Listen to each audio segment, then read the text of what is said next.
Good morning my dear students. आज मैं आपको क्लास 8 मैथ का लेसन 12.23 का गुणनखंडन फैक्टर का क्वेश्चन नंबर 15 एग्जांपल का लेके आया हूं। इसमें क्या दिया है 44 कोष्टक में दिया x पे 4 घात माइनस 5x पे 3 घात माइनस 24 x स्क्वायर को 11x कोष्ट में x माइनस 8 से भाग दीजिए। ठीक है, तो सबसे पहले आप जो है ये सवाल को क्या करेंगे आपको बताता हूं।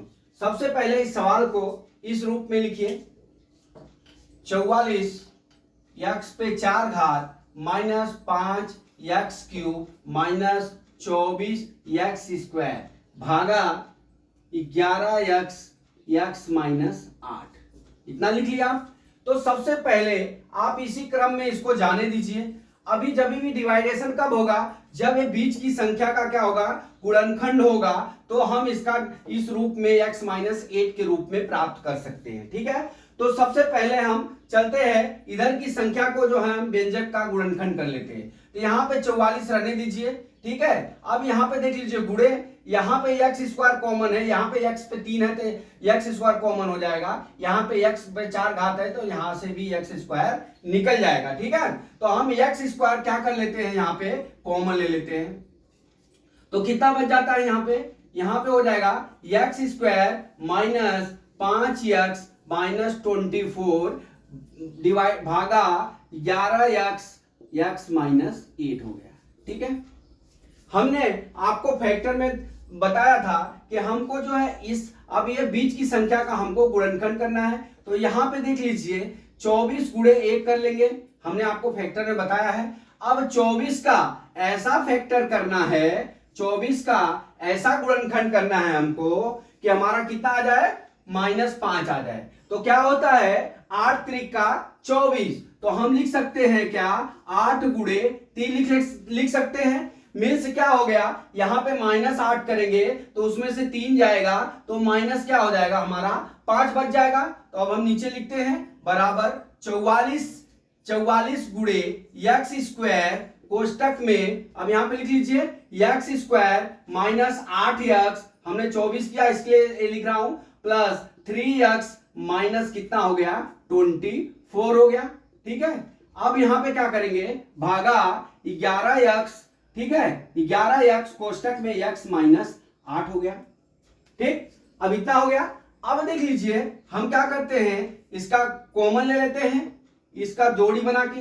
अब हमारा कितना होगा 44 गुणे x स्क्वायर कोष्टक में बड़े, अब यहां से x कॉमन हो जाएगा तो हमारा क्या हो जाएगा x माइनस 8 हो जाएगा। यहां से प्लस 3 कॉमन ले लेंगे तो हमारा कितना हो जाएगा x माइनस 8 हो जाएगा। 3 हो गया, 3 अठे 24 हो गया। फिर क्या करेंगे कोष्टक बंद भागा 11x कोष्टक में x माइनस 8। ठीक, अब हम चलते हैं बराबर 44 गुणे x स्क्वायर। ठीक है, फिर दूसरे कोष्टक में बड़े कोष्टक में x माइनस 8 और x प्लस 3। ये कहां से आया, ये जो कॉमन है x माइनस 8 वो हमने x माइनस 8 लिख लिया और x और प्लस कितना लिख लिया चिन्ह के साथ 3 लिख लिया। ठीक है, अब ये कोष्टक बंद। अब हम लिख लेते हैं यहाँ पे बटे लिख लेते हैं। ठीक है, यहाँ पे भाग था तो इस रूप लिखते हैं 11x। ठीक है, और 11x कोष्टक में x माइनस 8 हो गया। यहाँ गुणे का चिन्ह हम लगा देते हैं। ठीक है, हो गया। अब देखिए बराबर, अब बराबर क्या लिखेंगे, अब ये देखिए x है तो x से कट जाएगा और 44 है तो 11 से कट जाएगा। ठीक है, तो अब हम ये आपको आगे स्टेप में क्या समझा रहा हूं, देखिए 11 गुणे 4। ठीक है, 11 गुणे 2 ठीक है, फिर कितना हो गया गुणे x 2 बार है और गुणे कितना हो गया x हो गया। अब कोष्टक में क्या हो गया हमारा x माइनस 8 और क्या हो गया x प्लस 3 हो गया। बटा मीन्स भाग। ठीक है, 11 गुणे x कोष्टक में x माइनस 8 हो गया। इतना हो गया, इतना समझ गया। फिर आप क्या करते हैं, आप काट लीजिए इसको। देखिए x माइनस 8 से डिवाइड हो गया। अब क्या हो गया 11 से कट गया और x क्या हो गया x से कट गया।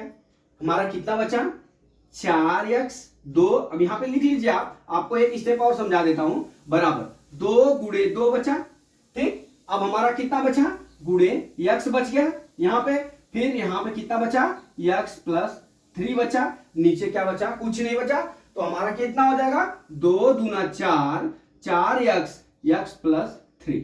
ये हमारा आंसर हो गया, यही हमारा आंसर हो गया।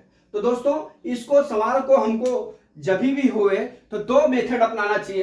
पहले तो सवाल में ये देखना चाहिए कि इस सवाल में कॉमन क्या है, ठीक है, कॉमन निकाल लेंगे, फिर इस सवाल का ये जिससे भाग करना है इसके रूप में लाने के लिए हमको गुणनखंड कर देना है। तो गुणनखंड करने पे जो आए, जो डिवाइड हो जाए, वही सवाल का हमारा आंसर हो जाएगा। तो माय डियर स्टूडेंट्स, मैं आशा करता हूं कि ये सवाल आपको समझ में आ गया होगा। अगला सवाल कल मैं फिर लेके आता हूं। जय मां सरस्वती, जय भारत माता, जय जवान, जय किसान।